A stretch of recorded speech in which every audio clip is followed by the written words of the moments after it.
I was saying earlier, boys, it's good to see you guys. It's been, this is episode 3?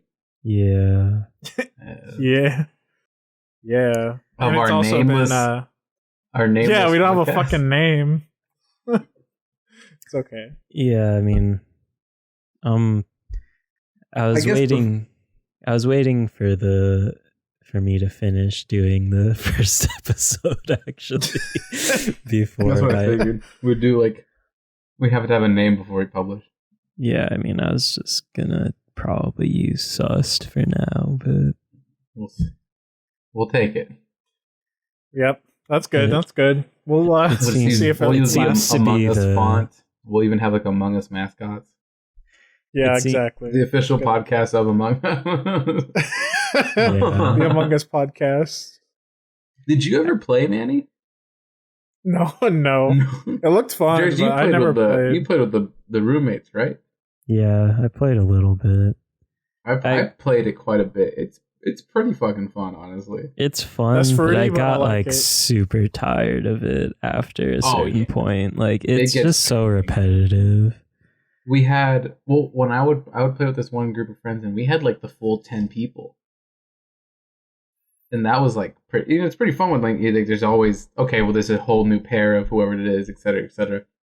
But even then, it was like, yeah, this is fun because like I don't know how people play like matchmaking like with a bunch of strangers. It was honestly terrible. kind of easier to do matchmaking because Really? with friends, I always found, I mean, it just might be like the dynamic of the people we hang out here, but like if a specific person would say like, no, they are the imposter, they would just be like, okay then, and then just vote them. And it's like, what? Like, how does this make sense? You have no evidence. I think They're once just like, we played. it's so weird. We played Mafia, like the original version of it, in real life. And Yeah. someone was just like, "Oh, I killed him! Like I did it." And people were like, "Well, he's not. No one's stupid enough to do that play." And like he just kept. He's like, "I told you, I killed him!" Like, and he just kept doing it. And he's like, "I won because you're all idiots, and I was not a liar." And I was like, The "This is one weird." time I was able to pull through with Mafia and actually win as the Mafia was literally because everybody was just so indecisive and didn't want to kill anybody. Mhm. And at the end, it was just 3 of us, and somebody was just, I will kill this person if we can just all agree on it, or everybody else can agree on it. And I was like, sure, fine. We'll make a decision as long as it can be a unanimous agreement. One of the most impossible things to ever happen in the world. Yeah, so I just clutched it out. I think we should just do a live stream one day with just us 3 and see how long that lasts. I just do not like those types of games. I don't know why. How did you do with Heads Up 7-Up as a kid? Oh, I was just always upset I wasn't picked first. I just wanted people to like me. Yeah, I mean, that definitely was always just one of those feelings as a kid that was like, man, why didn't I get picked? We did I mentioned it earlier, but we do volleyball on Sundays, and we had a new guy join us, and he like actually played volleyball, and I was the only one who like went up to him like, oh hey, my name's Alexi, what's your name? And his name was, like, should I say his name's Kyle? Like, I'm not gonna find out anything. And he was His name's just, like, Sergey. his name was Sergey, and then he was captain because he was the new guy. He goes, I'll pick Alexi, and I was like, oh my god, he must really like me. And he was like, what's that guy's name? And I was like, oh, he only knows me. Oh well. Yeah. We should definitely do that live stream of Heads Up 7-Up on Twitch. It'll go over well. Wait, I love it. what is the like virtual version of Heads Up 7-Up is the real question. What is the virtual version of Heads Up? People have had to ask this before. I mean, there has to be like a weird Minecraft mod of it. I mean, like, that's beautiful and tragic because it just shows how frail young kids, or I mean, I don't know. We're talking about it. We're not kids, but I have to assume kids would want to do this in Minecraft, and just let's hope they're hosting private servers. I think found adults a would want to website do here that. called cynicalparent.com. How to play Heads Up 7-Up and variations of this game. What you need to play is at least 14 kids. What? Second material, thumbs. This is ableist. Like, this is, you can't just... I can't source 14 kids, let alone 20 thumbs. You know... It's part 2, how to play Heads Up 7-Up if you don't have 14 plus kids. No, maybe it's a better thing children. that we don't know how to source 14 kids. Maybe it's a good call that you don't know how to do it. Yeah, I agree. We should not think about that more. This is a sentence no one wants to hear. Still looking for more? Here's another variation of the game that involved math. Like, you gotta have kids hold up the right amount of fingers to like a simple algebra problem.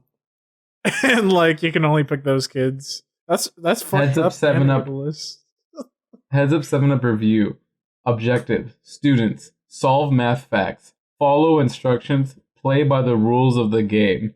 What a God, that's the nerdiest shit I've ever heard in my entire life. One time I was driving and I got off the freeway on Vineyard, I think. And it said, I saw like one of those like yellow LED signs. And it just said, obey all laws, which is like the laziest but like easiest sign to make. You know, you can just put that in general, like, I was about to break this law, but thanks for this reminder, yellow sign. You can put it in a classroom. You can put it in a church. Yeah, you can do a lot. Obey the laws of Christ. Put it in a church. Those Christ laws. Yeah. You right underneath the Jesus statue or something. You know. He's holding up the sign. Well, I mean, yeah, it would cover his face if he had to hold it on the cross. But is Jesus the original T-poser? Yes. Is that why it's T-pose? Is it because video games are all Christianity based? Yeah, that's yes. That's why they separate the time eras based on that. First T-pose, second or last. This is probably the dumbest thing I've said all day. BCE. I can't think of how to before common heat pose. Yeah. Before, yeah, I'm just gonna run off BTP before T-pose. That should be the podcast name, before T-pose. A Christian podcast. That'll go over well. We'll get a lot of followers. Yeah. Were you like at all involved in anything Christian, Manny? Or like religious? Catholic. Manny came to one session, right, of my youth group thingy? Yeah. I was raised Catholic up until I stopped going to youth group. And then I was starkly atheist. Okay. You went to like one. You went to one meeting.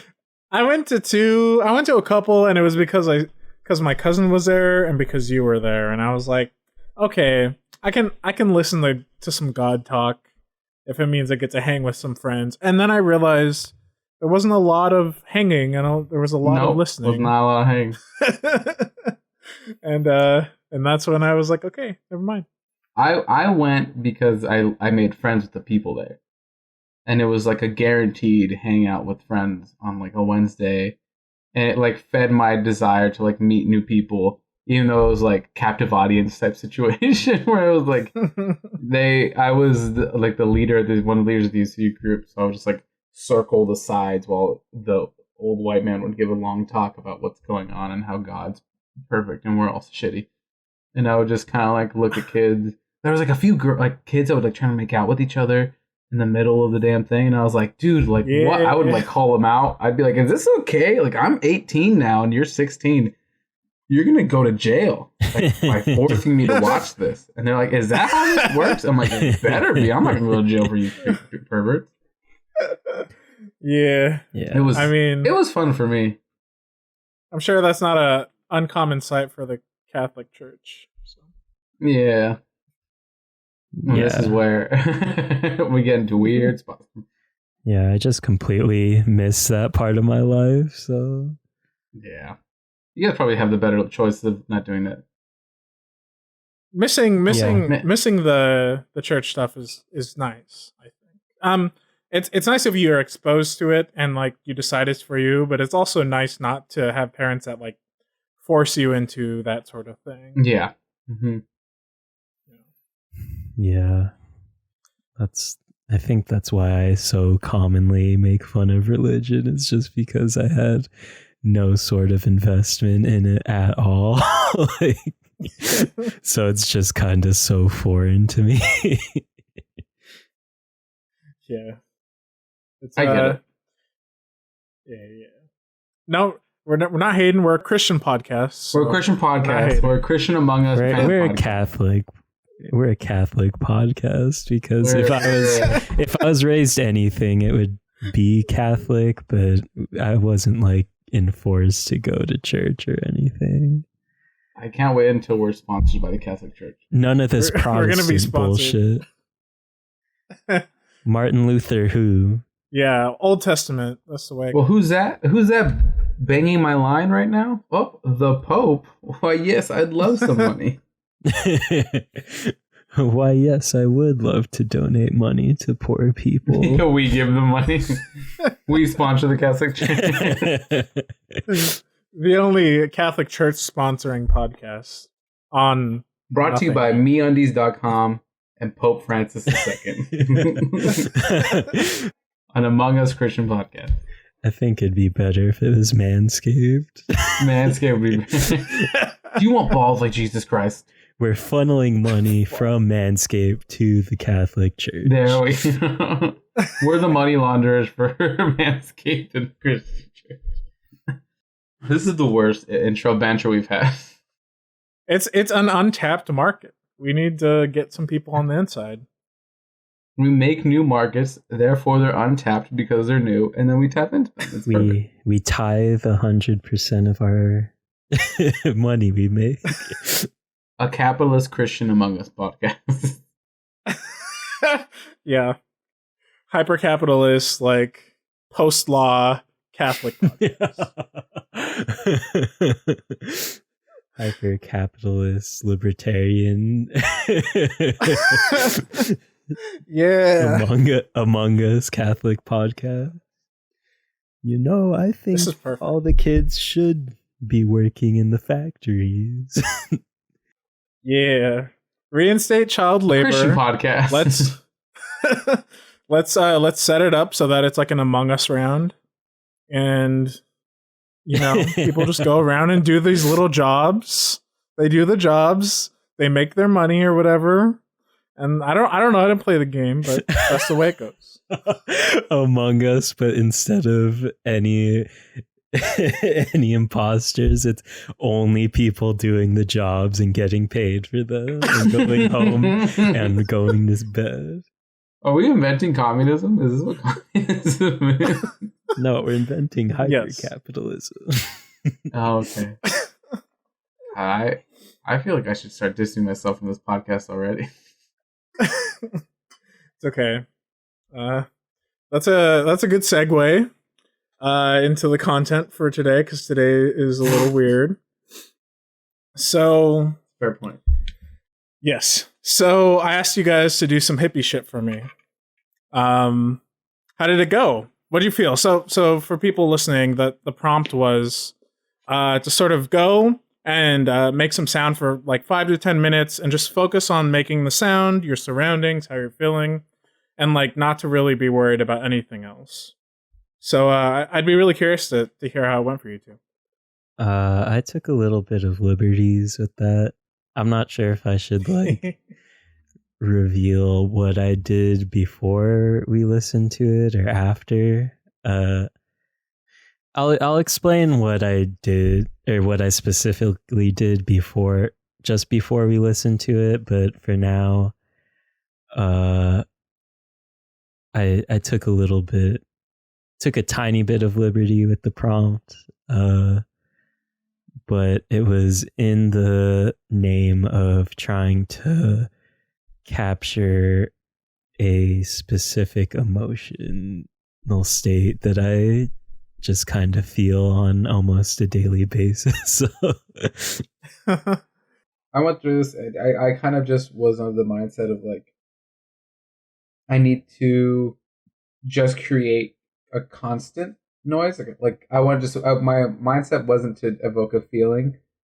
My mindset was just kind of like, don't stop doing this until like, basically like, a little bit after the time limit. Cause I was just, there was a moment I think in mine where I was like, how do I keep doing this? Like it's already been like 2 minutes or something. And I was just like, I feel so lost. Like I kept on people do this so easily. But it was interesting for sure. But I guess I'll leave my remarks until the end.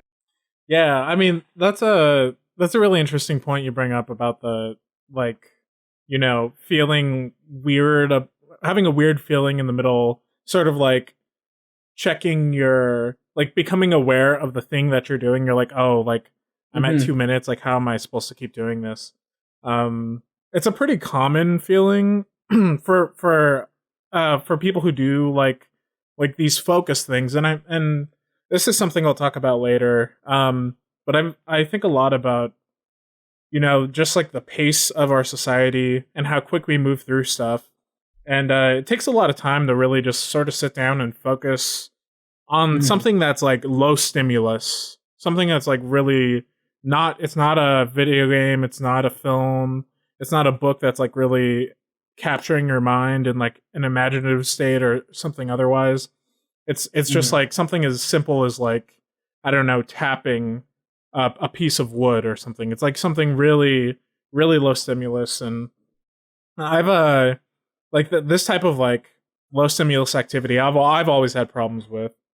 And so but I had some of that happen when I was doing my recording too.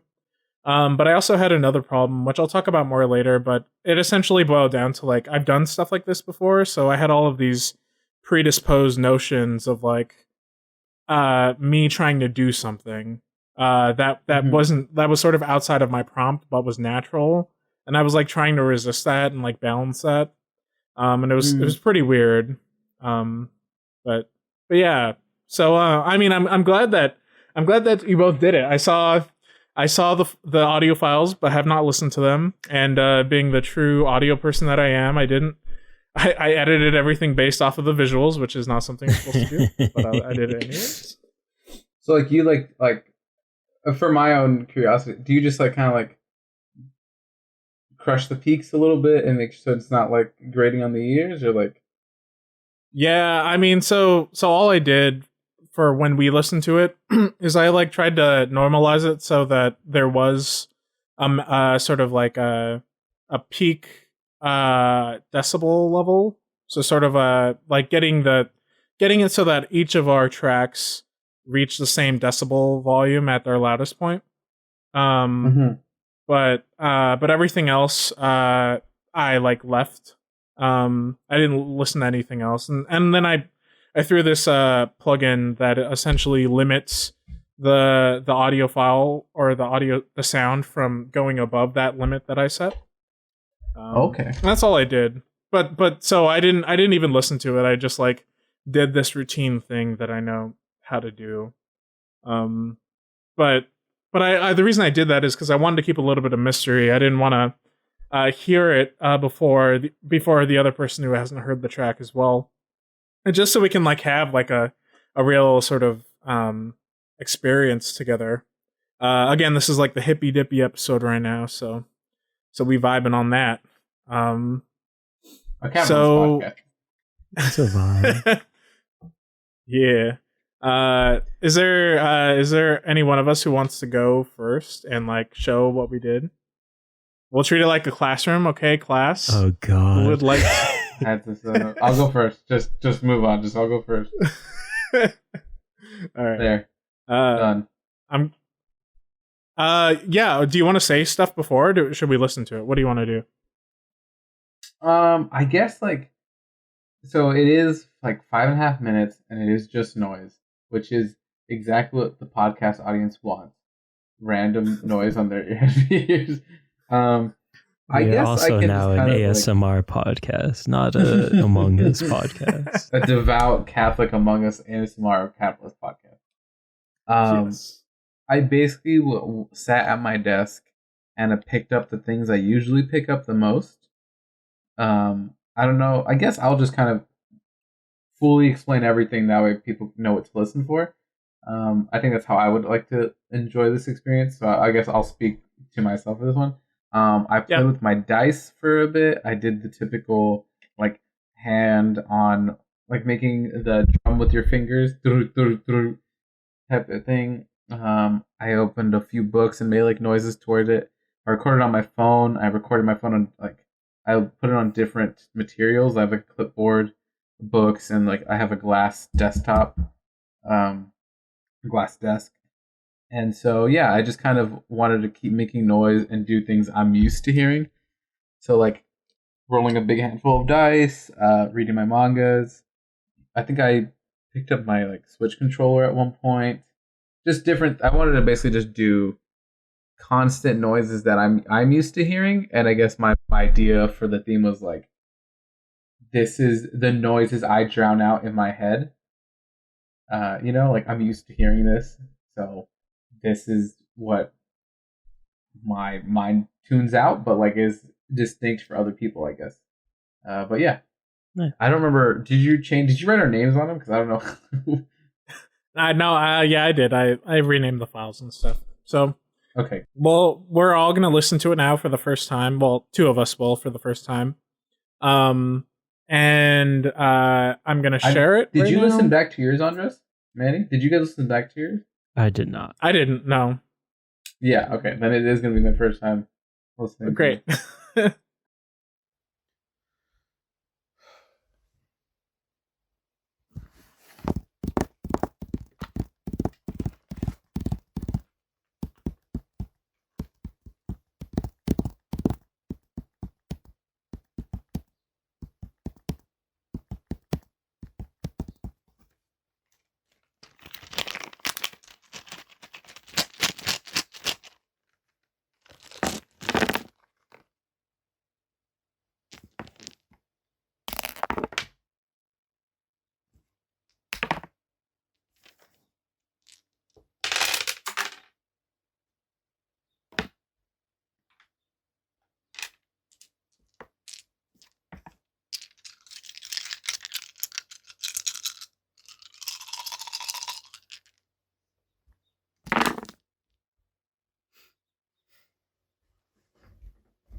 This feels so silly.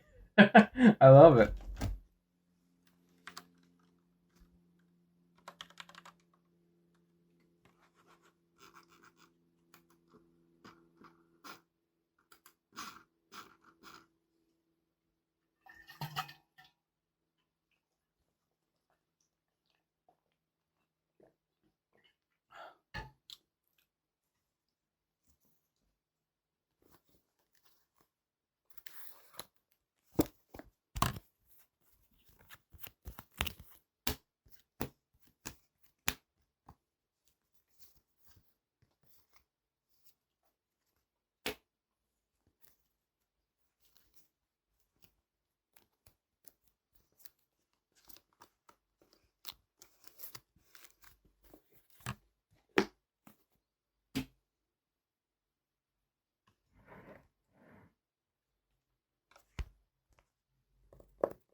did it.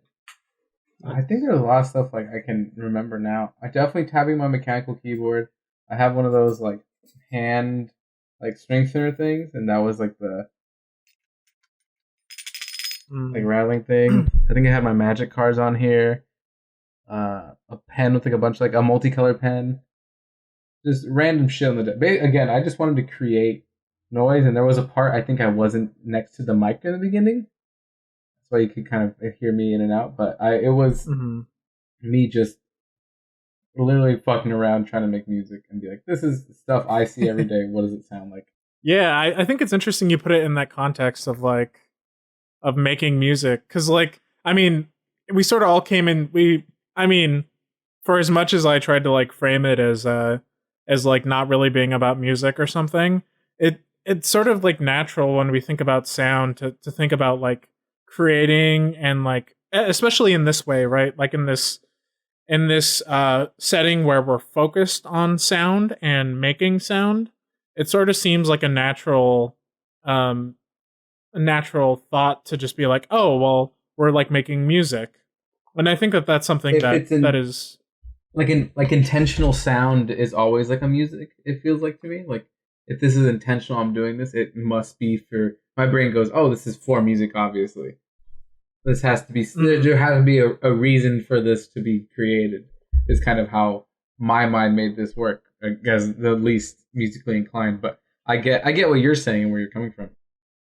Yeah, it's like it's balanced. I think like that viewpoint's really valuable, especially I'll talk more about this even later, but there's like there are a lot of elements in like music and making music and music scenes that can sometimes like have people shy away from doing stuff like this and thinking that it would be musical. So I think it's awesome that like for someone with like very limited musical like training or experience that you can come in and just like appreciate the thing for what it is, even though I forced you into it, which I'm sure you would. So I definitely love being forced into things. I mean nothing, officer. Then maybe you should distance yourself from the podcast, because that's probably going to happen a lot.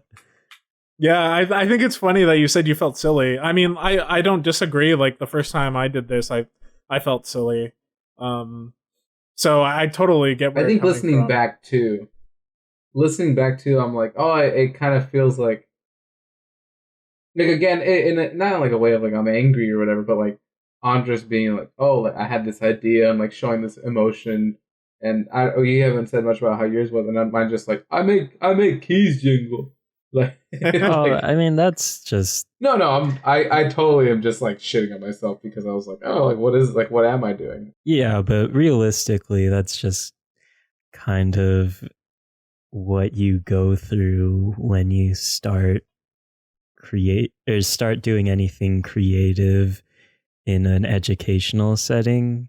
And I think both me and Manny have at some point felt that, but also just have gotten over it after being like going through enough critique through our like mentors or professors or whatever. You just kind of become a little more jaded to that feeling of feeling ridiculous. Yeah, I mean like the thing that really did for me, so for context, I went to like music school, right? And so I studied the saxophone, and writing black things on a piece of paper. I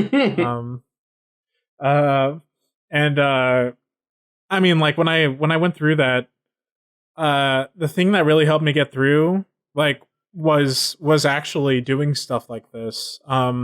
After I finished the degree, like when I was close to the end of it, I was like I'm so like so tired of doing things for other people that the thing I really need is to do to like free myself of this boundary that I was feeling, this like compartmentalization of who I was to just like be like, I don't care about it, like I'm done with it, and just to do something new that people felt was silly or crazy.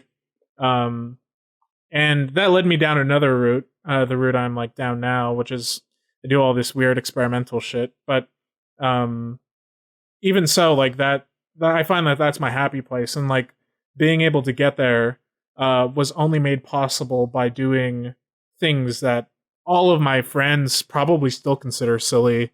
Like the not you guys, because I mean, well, you guys too probably, but it doesn't matter.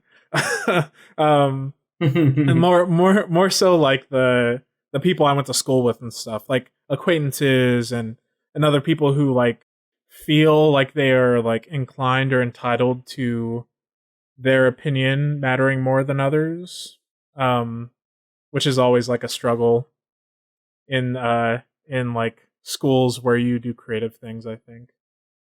Yeah. Everyone's entitled to their opinion, even when they're not.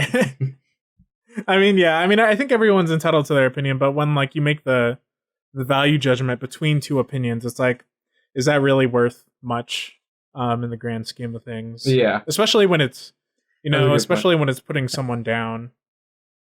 Yeah, exactly. You know, but I mean, so all that long, complicated little tangent to say the silliness, like lean into that. That's like a cool thing about it is like, how frequently do you get to feel something is like silly and like outrageous, you know?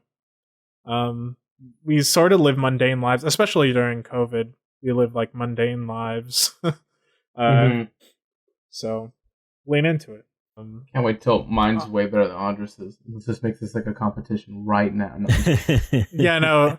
I've already, as someone who hasn't listened to either and only looked at the waveforms, I can firmly say that Alexi's is better than Andres's. So. Yeah, probably. All right, Drew's next. Okay. Because I feel like Manny presented his, so he gets to go last. Yeah. So my approach to anything relatively creative kind of goes back to when I was in architecture school. And a lot of what basically the first thing they taught us was do everything with intention and just like try to come up with something. And if there's like some sort of value judgment towards it, like Manny was talking about previously, then if you have purpose to it, you can just kind of answer. And if somebody doesn't like it, they don't like it. Like it's simple as that. Simple as that. So when going into this, I spent a lot of time thinking of on a day-to-day when I'm the most emotional, I'd say. So my answer was in traffic on my way home. So I decided to, because I have about a 45-minute to hour commute depending on the day.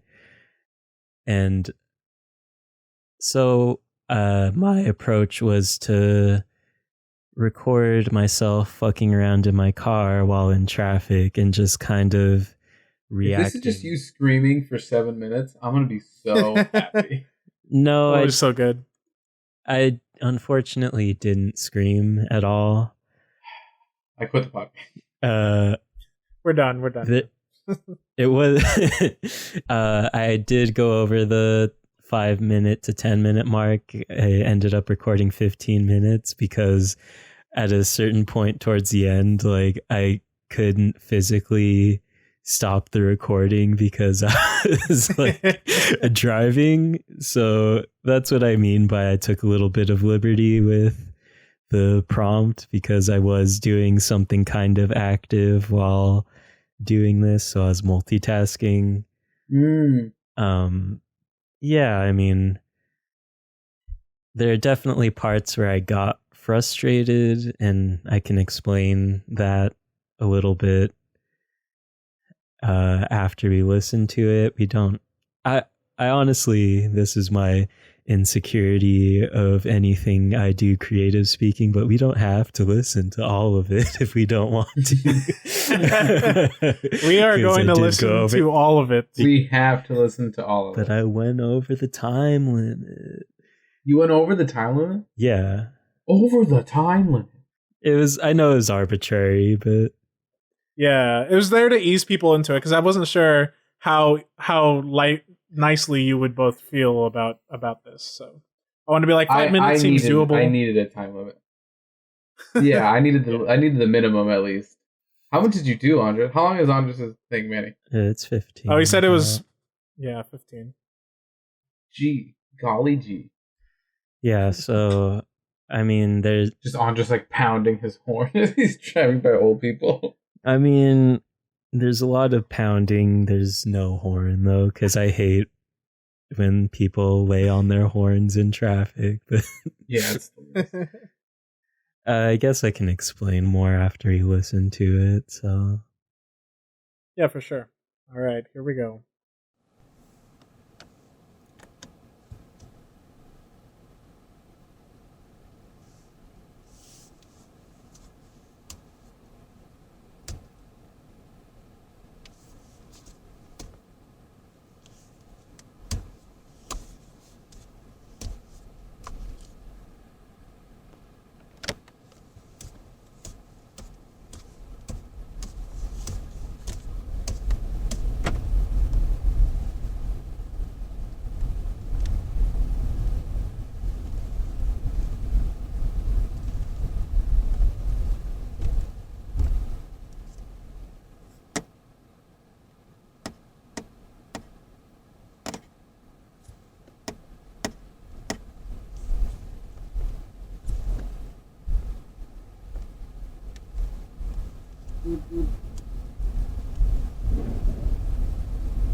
Chillin'.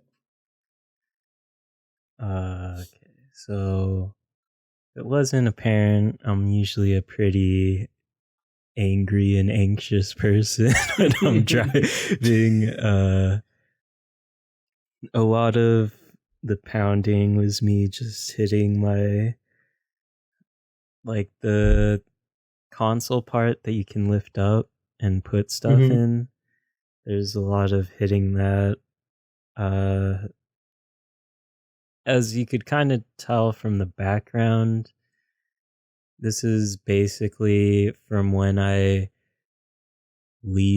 left my parking lot where I work, and then I went onto the freeway, and then I hit traffic because it's like I just come to a park, but believe me, I did not.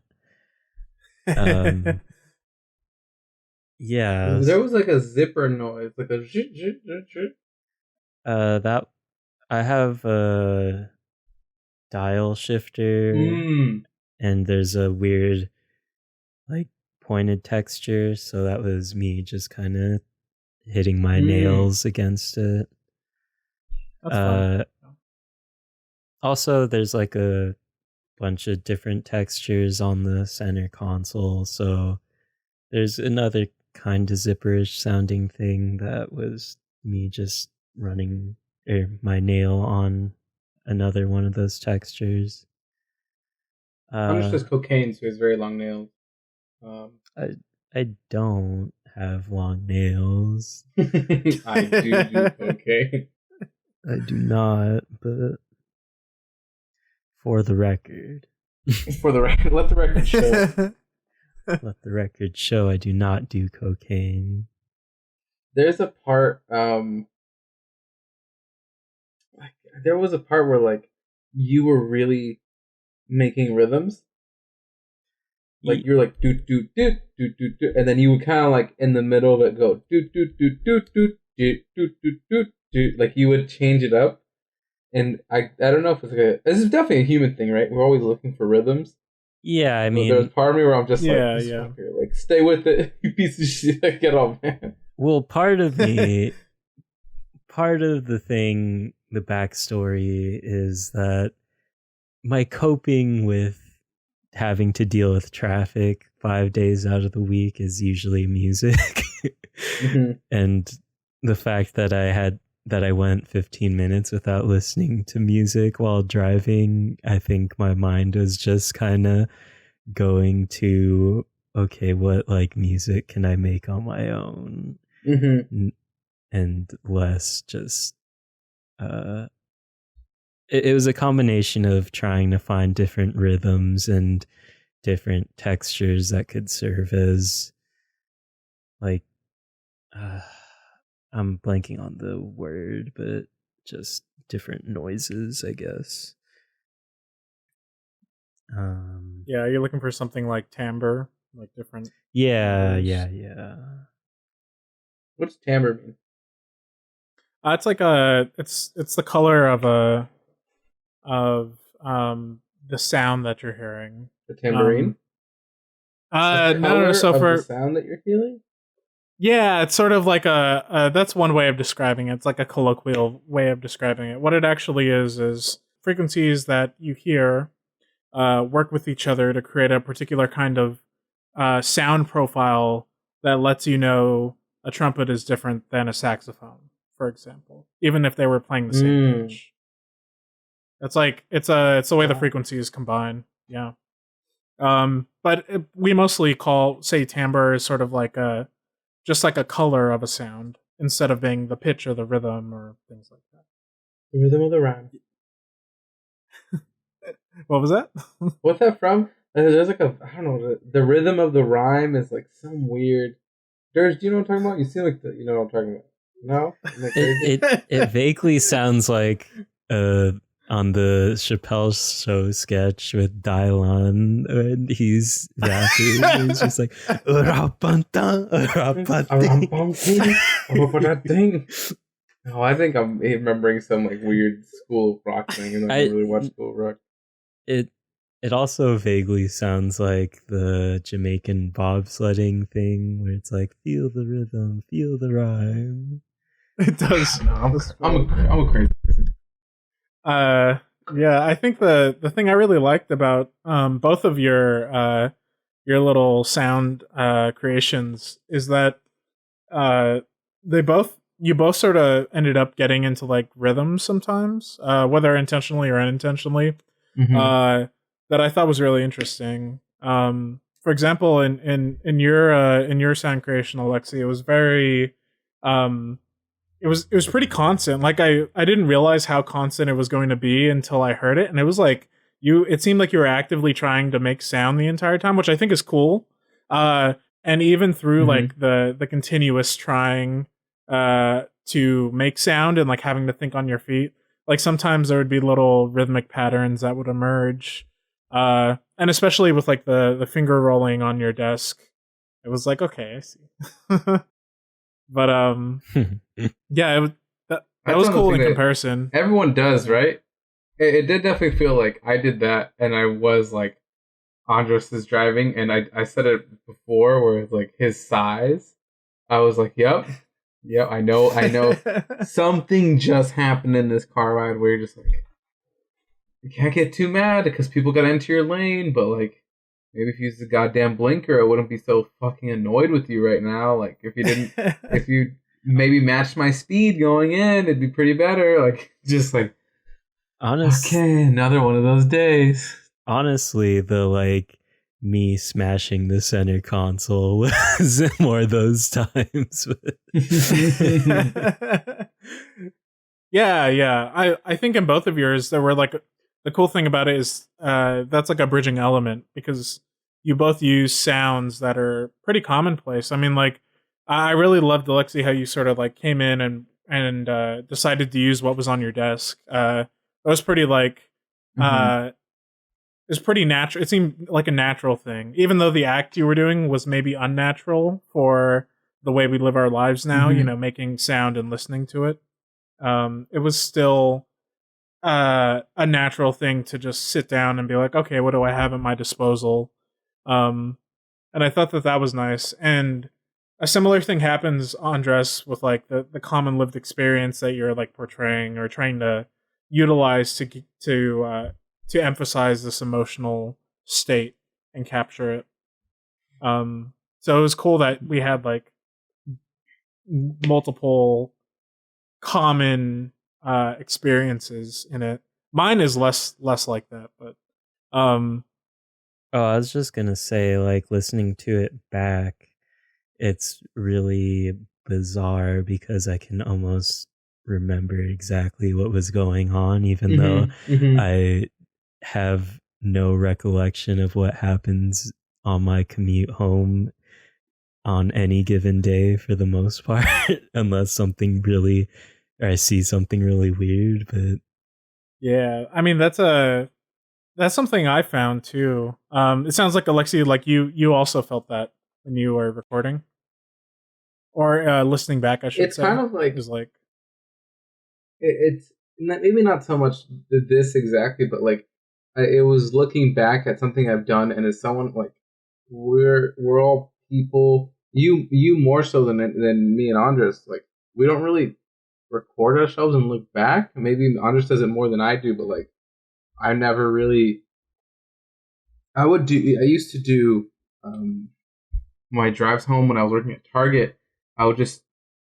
It was like a 15-minute drive, and I was just like, okay, I'm gonna talk the entire time to myself and go over comedy routine I want to do, or like talk out like a story. Basically, just kind of have like an open dialogue with myself. And I was like, I need to listen to it, and I just couldn't do it. I could not go back and like enjoy and like try to take out the thoughts of what happened. And this is kind of the same thing where like it's uncomfortable for me to hear my own process a little bit. You know, I haven't got over that necessary step in creation, you know, in creativity. And I don't know if that's what you felt, Andres, but that's kind of like where I was. Like, it was like I was watching myself, and I was like, oh, like, even though there was no wrong way to do it, there's no wrong answer for this. This isn't even a question. This is just kind of a participation credit, quote unquote, for doing grading analogies.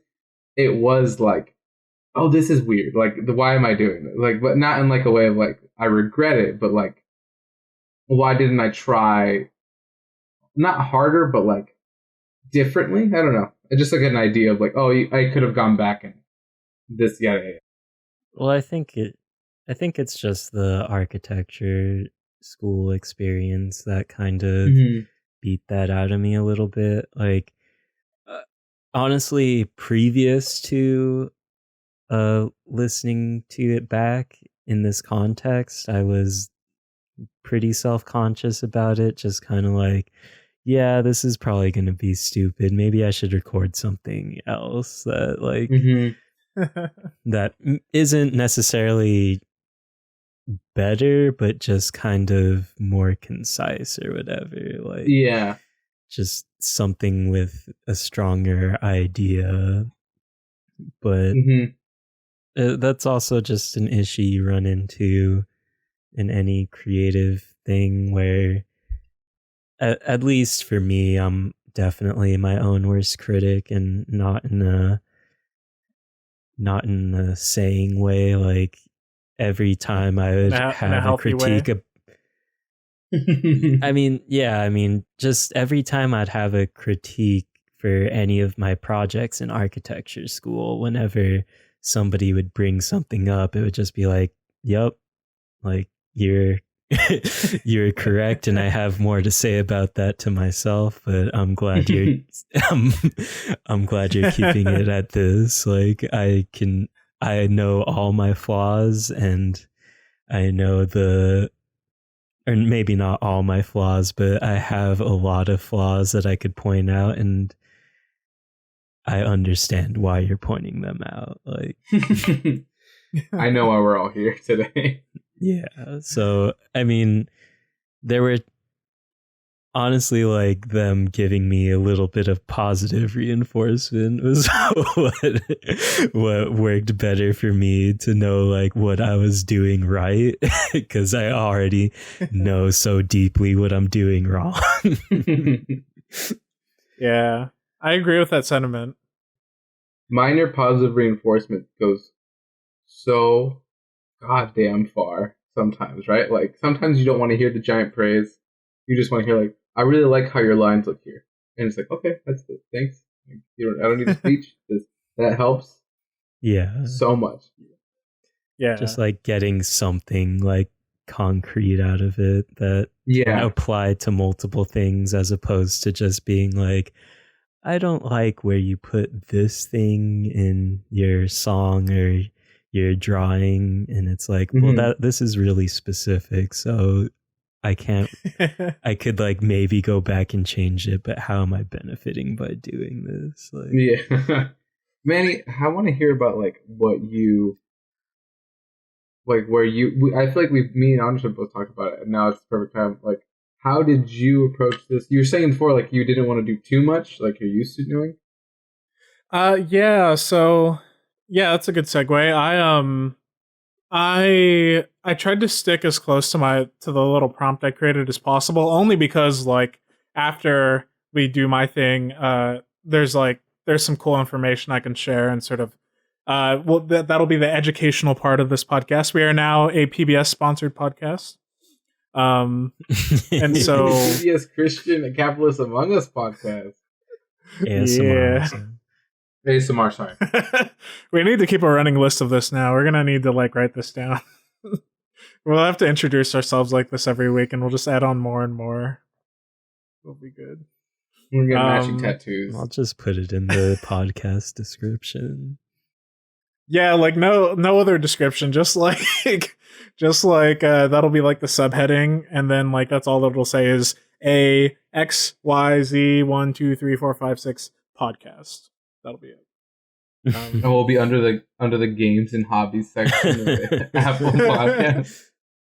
Yeah, that actually probably fits what we're doing. So. Yeah, exactly. Honestly, yeah. But so I was trying to stick to the prompt because I wanted to talk about some stuff after.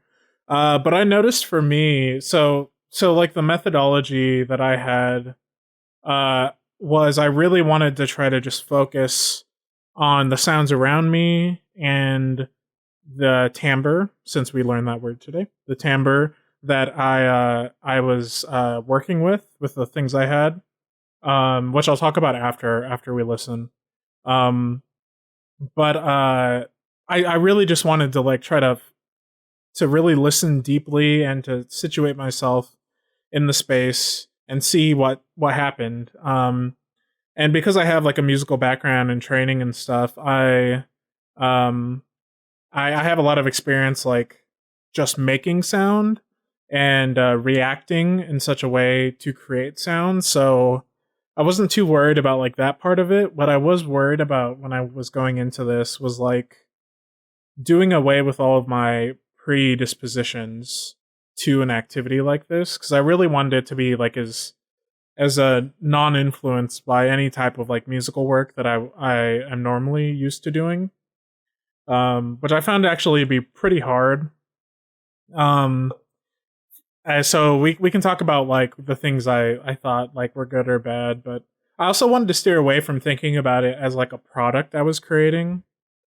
I didn't really want to think about it like I was creating a piece of music or trying to package something for someone else to listen to. I wanted to think about it more as an experience, but I don't even think that worked. But those are just like my readings of it. So what you're saying is that I can buy this on Bandcamp later? Yes. What you're saying is that it'll be put up along with all of our recordings on Bandcamp, and we'll split the profits of like This will be 5 cents. This is excluded from our charities, by the way. This goes straight to our pockets, so I can support our Among Us capitalist Christian PBS podcast. Okay, we're going to listen now. I'm going to pull it up. We're going to listen to this thingamabob.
Yours felt so much more frantic. Yours felt Yeah. like in my head. There's a TTRPG called like the Mouse Guard or something, and in my head you were a giant like battle scene of these two, like a rat and a mouse fighting with like spoons and shit, and like going through the entire kitchen and having this like dramatic battle, but they're like tiny mice. And then I love a that. door opened, and it was like the squeakiest door on the planet. What were you planning on? Oh, I was just I had a fork, a small like bowl, and I had like a wooden ladle or something like that. It wasn't a ladle. It was like a wooden cooking utensil. Um and I chose those because I was like, oh, I sort of just want different materials. Um but that's what I was working with. I felt really weird about um I felt really weird about the outcome, both like because I remembered what I did and then like listening back now. Um I I actually did like two takes, two different like versions of this sort of thing because I was like, well, if I like want to stick to this prompt I set out, I don't feel like that really fit that One for the prompt. Patreon.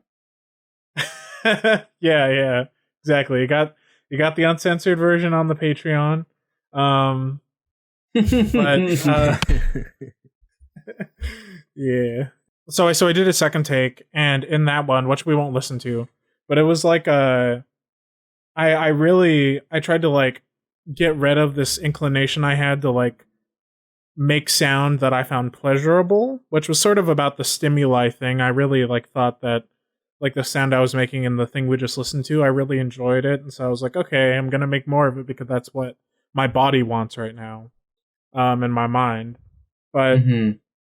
but in like looking back at the prompt and stuff, I was like, okay, well maybe that doesn't really fit that, and so let me go and like do another take. And in this one I really focused on like stimuli that related to just hearing, not really about how I was feeling, but just hearing things that were external to what I was doing. um and that one was much slower. It was essentially just a lot of the bowl and fork scraping at different rates because the things that I really heard, which I think came through in that recording, was the traffic outside my window. And so like that's what I was really trying like playing with, so to speak. Also my cat, Honest which you was stuck heard. in traffic outside your window while he was recording. Yeah, I loved the cat part. Yeah, my kitty. Yeah. That was Tedward. It's an awful name. That's his name. Yeah, it's an awful name for when you want It's it a to. It's a good awful name. Let me put it that way. It's a good bad name. it's a good awful. That's a good way of saying that. I would never want to Yeah. meet a person named Tedward, but a cat is perfect. Yeah, exactly. Um but yeah, and so in the second one I felt it did a much better job of like doing what I said I was going to do, but um I also just like Mm-hmm. really enjoyed the first one, like what happened. So I was like, okay, I'm just going to play that for you all, but yeah, that's sort of where my headspace was at in this recording. It was like I'm either listening to things around me or the things I'm doing and reacting to them. Or at times, a couple of times, I would like slip into just like playing the things, which spoiler alert is sort of like what I do, right? I do a lot of this sort of stuff, and I tried to catch myself like because I didn't want to do that because I knew that if I like leaned into that, it was just going to be a noisy, frantic mess, and it sort of still was that way. But there were like at least times where I could catch myself and be like, okay, I don't want to force like an aesthetic. I don't want to force music. I just sort of want to like listen to these things. But that was just my take on it. Yeah. I think I said it already. It felt more frantic, and it kind of felt Yeah. like we went in growing confidence of like mine of like moments of quiet and like actual doubt of like what am I going to do next, to on just like making things like on the subconscious level, and you trying to like return to that subconscious level and just be like, I'm just gonna keep going, but don't do too much. Just keep doing things and let the body tell it what it wants to do. Yeah. And I found that it was a lot harder for me to do, than I thought it was going to be. Yours just on the capacity of who you are, I imagine, just ended up being a little more musical than ours, I would say. Just because as a friend Flex, somebody who has actually listened to your noise music. Oh yeah. My one listener. It does remind me of some of the moments that like happen in at least your guitar and saxophone album that you made a while ago. Yeah. But also there are just a lot of really cool sounds that you got. So like the one particularly before the cat came and made its appearance, I really love that one, and the cat was just the cherry on top there. So yeah, I guess it just kind of felt more like you had it just kind of felt like you had more musical experience than us. But yeah, I mean, I think that does show that, or it, all of our recordings really show or highlight our backgrounds, I think, in a pretty unique way. I was trying to make there be no absence of noise, and then you made no absence of noise. Like, does that make sense? Yeah, I think it does. Where's your ego so I can stroke it? No, I think that that's like a good point. Is like it really did highlight our particular like ways of thinking about what we were doing. I like the fact that like we all had very different methodologies or like things we were concerned with.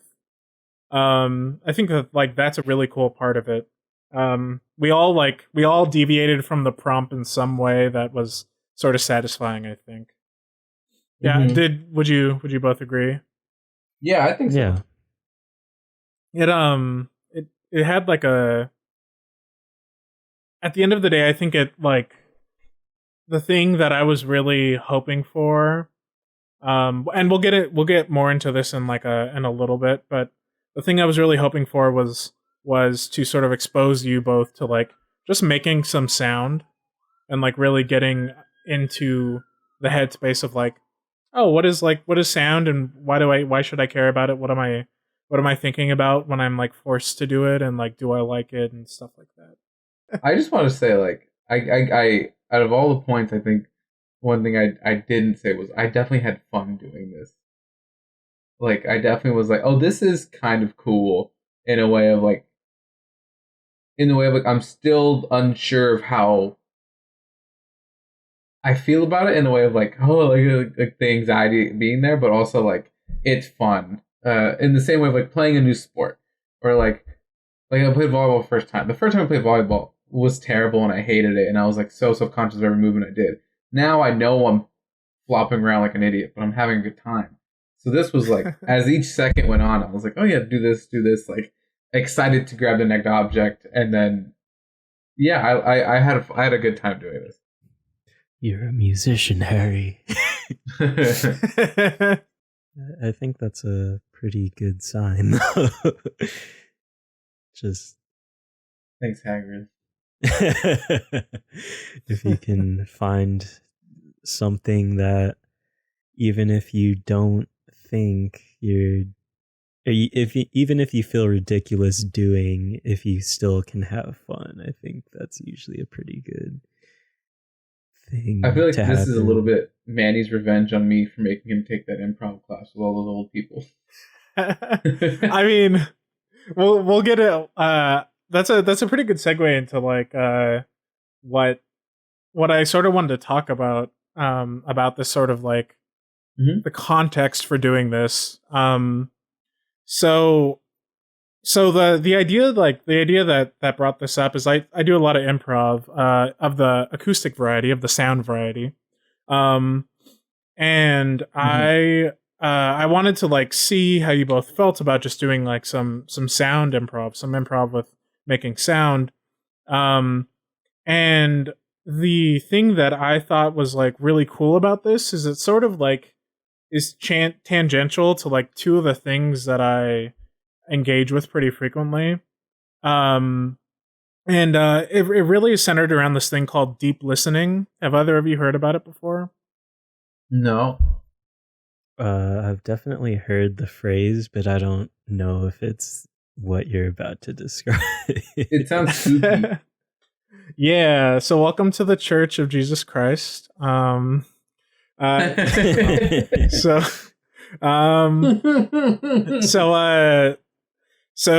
deep listening is this thing that was pioneered by this composer Pauline Oliveros. She was alive from. I have some quick facts about her since this is her idea. She was alive from 1932 to 2016, so about 70 something years, 80 years.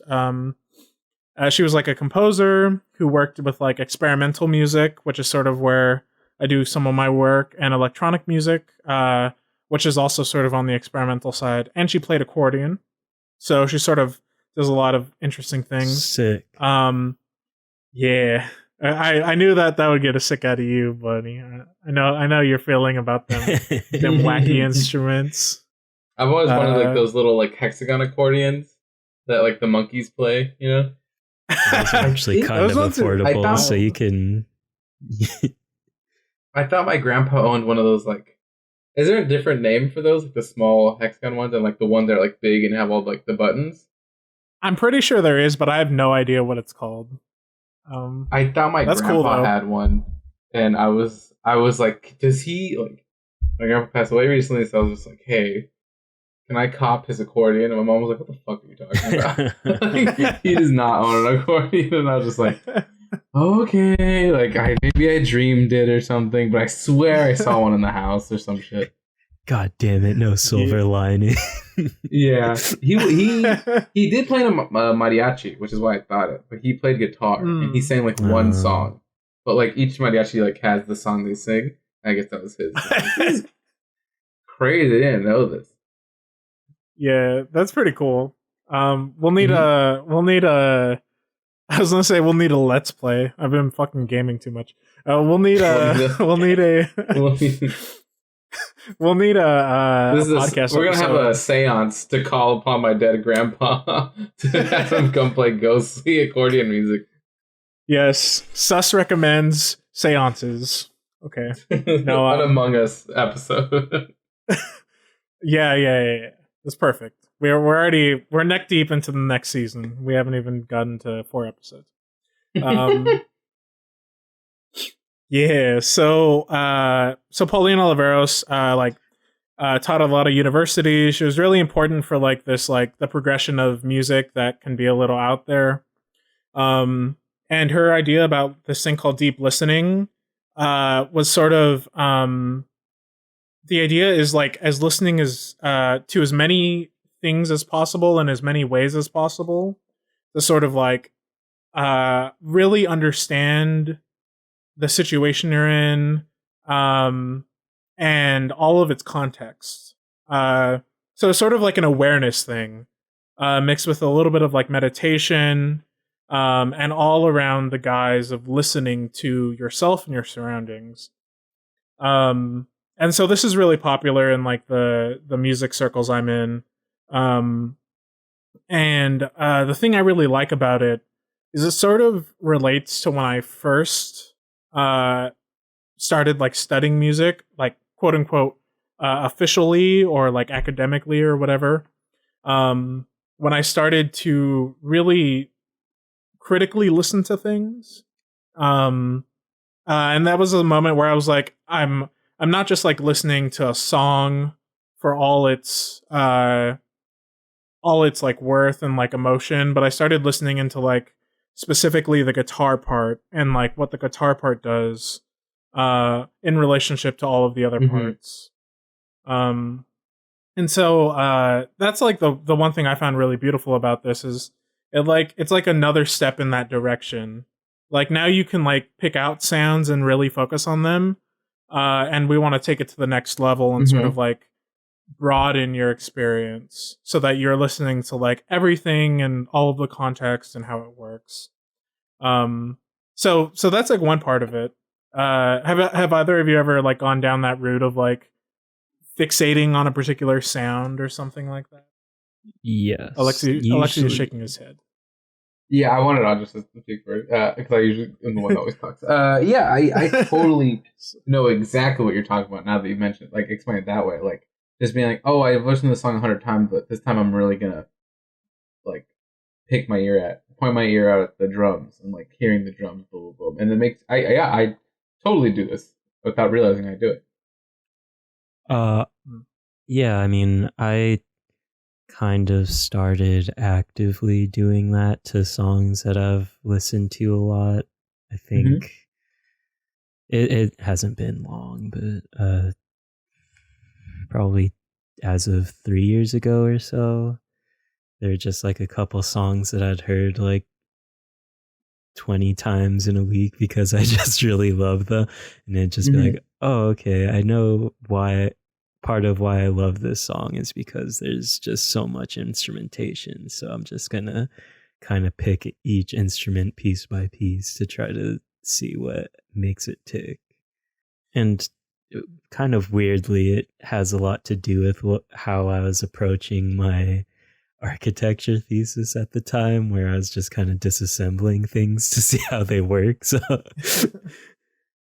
yeah, it just kind of happened into that without really knowing what it's called or anything.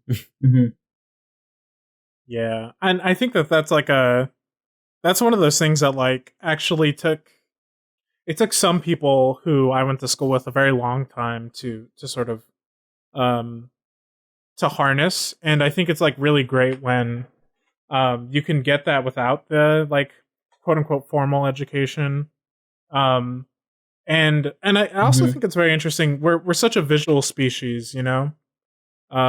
We focus on our sight so much, and we don't really listen as deeply as I would say we see.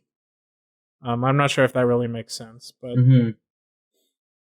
yeah. And so it totally makes sense what you're saying.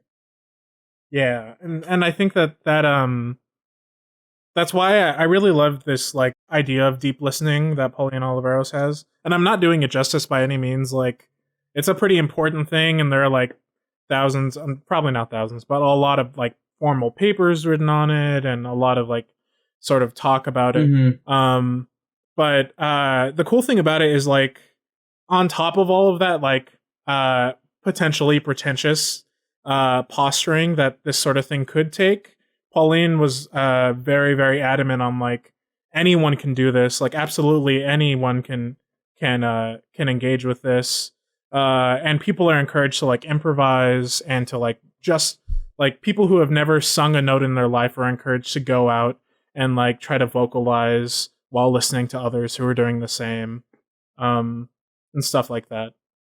And potentially pretentious is a really good name for this podcast, in my opinion. Like it's a little pretentious, but we're gonna talk about how cool this manga is. Like it's gonna be. I think it's really it fits. We definitely got there with this part of the podcast. So, yeah, but that's like the cool thing about deep listening. And the other part of like this little prompt that I gave us was it was also to get us thinking about like just doing something, just like making something and making sound. And that has a lot of ties to like improv, like this thing called improvisation, which we all know the colloquial term, but like in music land, it sort of has some specific contexts and things like that. Just like comedy improv does, I would say. And there's like this balance between like a bunch of different contexts and styles of improvisation. And the one I would say we closely drifted to was this thing called free improv, which is sort of like you just go out and there are a bunch of different ways to approach this. But one of the most common ways is you go out and just start doing something and that you don't really think about, but instead instinctually act on. And you end up with something that is formed by like your knowledge, even though you're not consciously contributing to it. And I like that, like that space it brings. So I would encourage you both to like do this even on your like off time, like not even with sound or anything else, but like just go out and be like, oh, I'm gonna like, just like put a pencil in my hand and put it down on a piece of paper and then just move it and see what happens. Have either of you ever done that, like subconscious doodling in class or something, where you just like start drawing? I definitely have, because I can't. It's hard for me to just like draw intentionally. So I would do that exercise of like just draw, but like don't lift your pen, and like try to make a drawing out of that. And like the most I ever tried drawing is like D&D maps. So I'll be like, okay, like I'm gonna make like a mountain range type thing, or like a big tree or something like that. As usually like a landscape type thing. What about you, Andres? Yeah, I mean, I've done kind of like, or I do a lot of just visual doodling, just like various shapes and things on my notebooks and whatnot. Sometimes I'll just like hyperfixate on drawing something in my line of sight just because I can only draw with reference. But I mean, related to this, I also have just kind of sound doodled when I'm bored, just kind of like see what different noises I can make with like a pencil just banging on something. Oh, for sure. When you're just trying to like figure out like, oh, I have like a minute to kill. Let's see how much I can exploit this pencil for all of its sound worth. Yeah, exactly. Yeah, that fresh sound exploitation. That's we're also an exploitation podcast now. Exploitation podcast, TMT. What's the Mexican version of blaxploitation? Oh God. Mexploitation. Mexploitation. Write that down. That's good. Write that down. Trademark that now. Yeah, but so those are the two things that are like tangentially related to this, and I thought the coolest part about it was just like people who don't you don't need to like have any of this knowledge to just do the thing.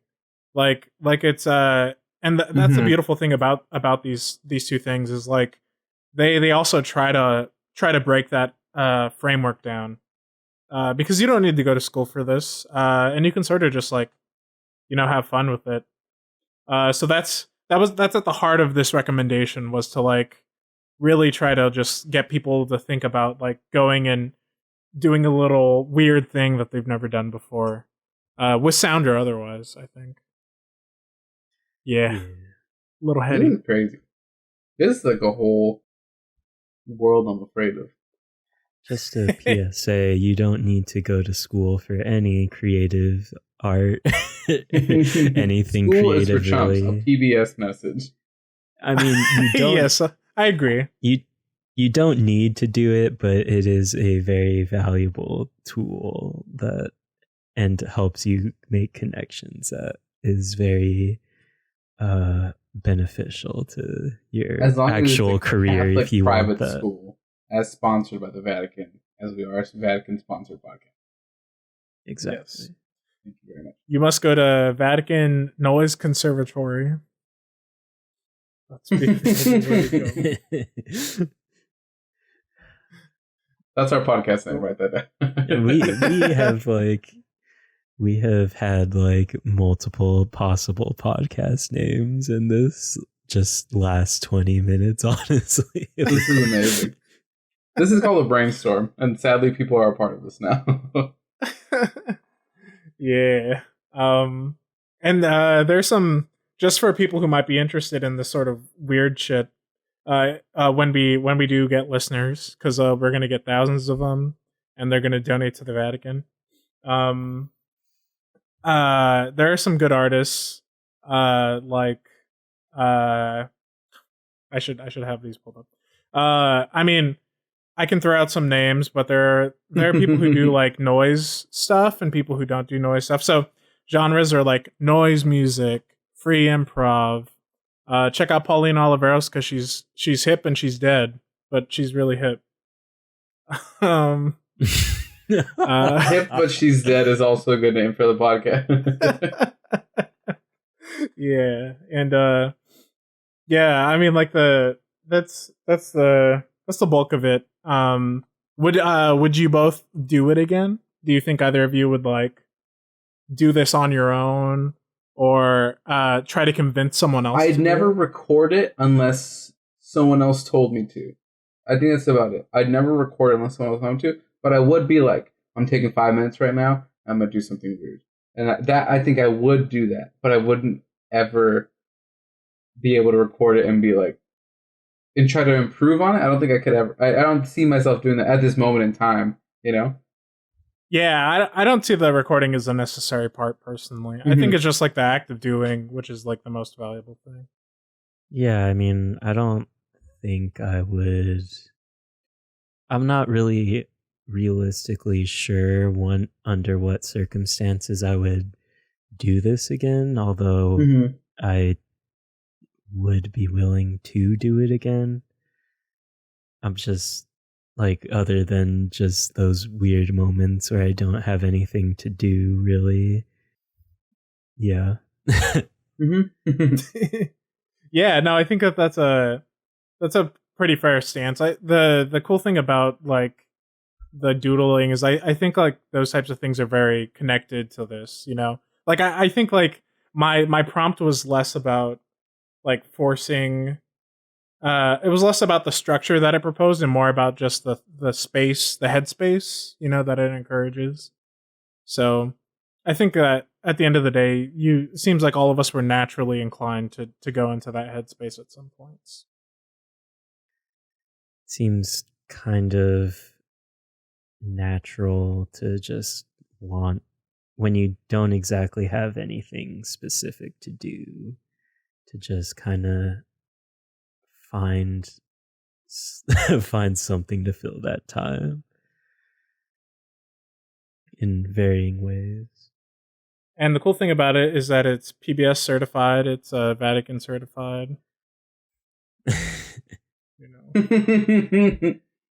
You can show it to your priest. Shout out to your priest. Yeah, I want to see a priest react to yours, Andres, to just hear those sighs of discontent. Those like tragic He's sighs. like, I forgive you, but also fuck those people. Yeah, they'd probably offer a couple solutions that I would just be like, yeah, you know what? I'm good, man. Yeah, fuck you too. I could just walk away.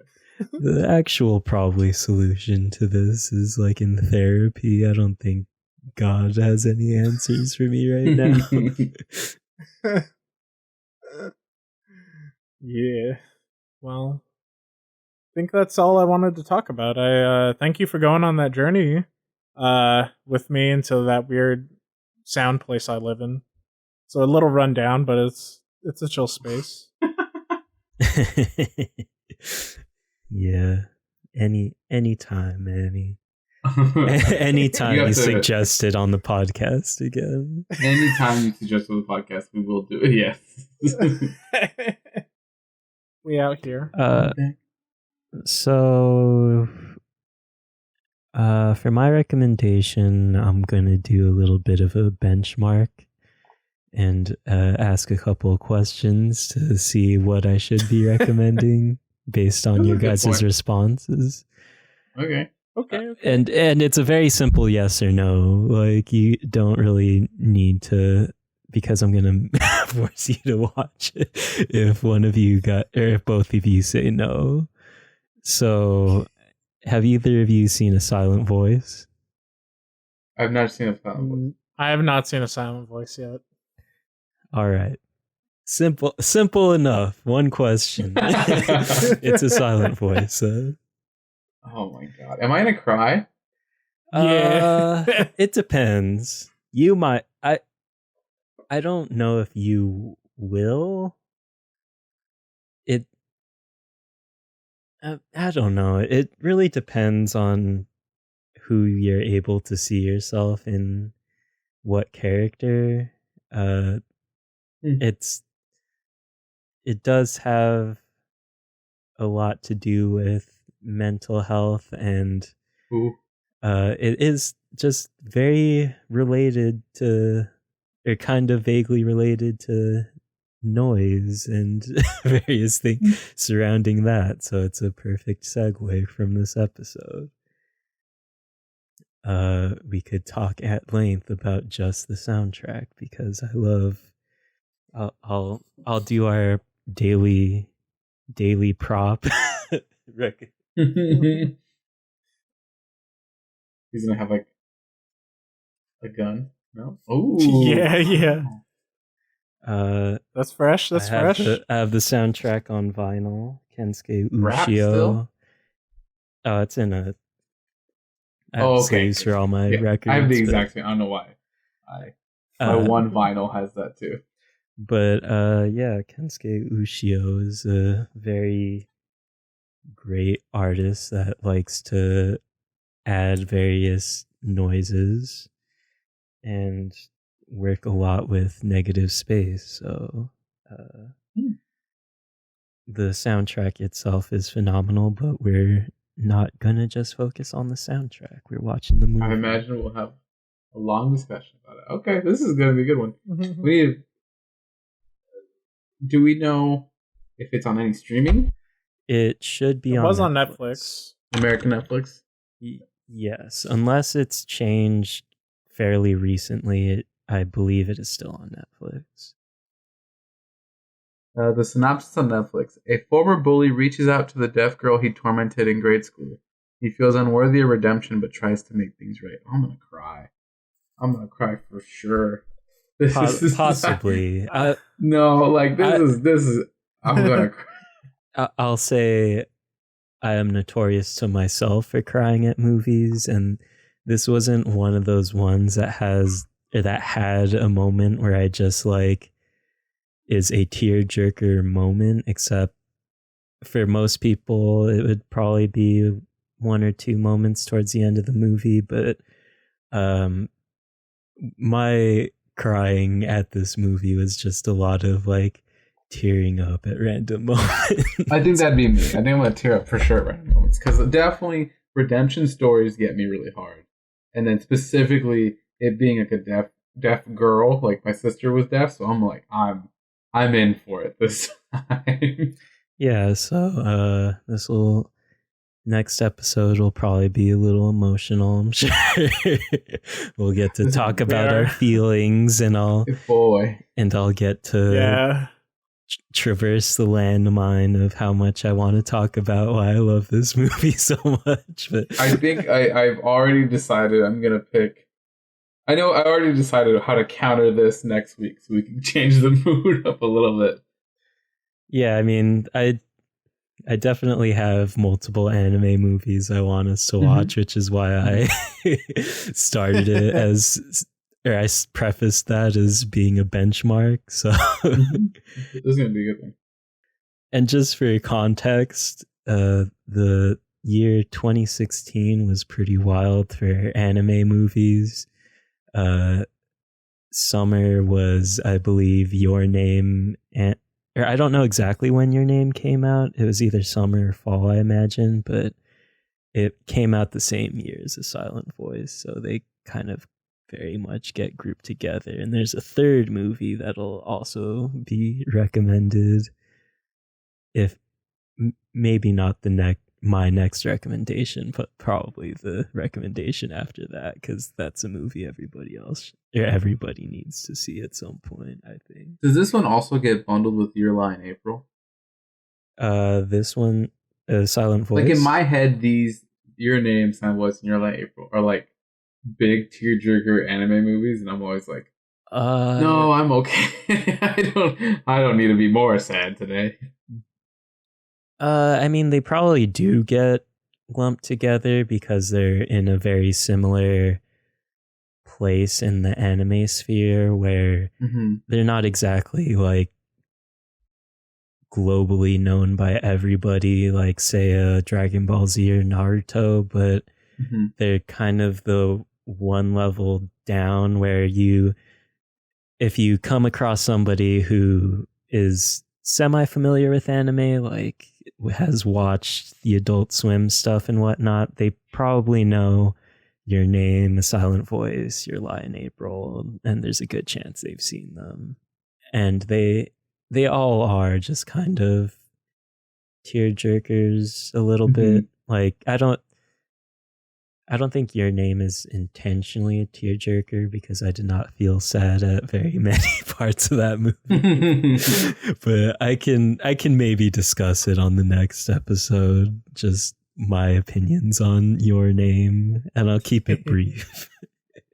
But one more point about Your Name before I guess we're going to sign off. A live-action remake is being made by Paramount Pictures, set in the United States, is currently in development. Don't know if we're gonna recommend that. Oof, I wouldn't recommend. I'm gonna say no. Original. I wouldn't recommend the original Your Name either. So. But that's just because I'm a pretentious dirty hipster. Pretentious dirty hipster is also a great name for the podcast. Yeah, we're at 5 now, and we're also clinically. Approved psychological therapy podcast now. We have all that'll be next episode. All 3 of us are on what's that one thing? BetterHelp. We're all certified by BetterHelp and the Vatican and PBS. Yes. And the Satanic Temple, which you missed. And the Satanic Temple. Hell yeah. The best. Our new sponsor.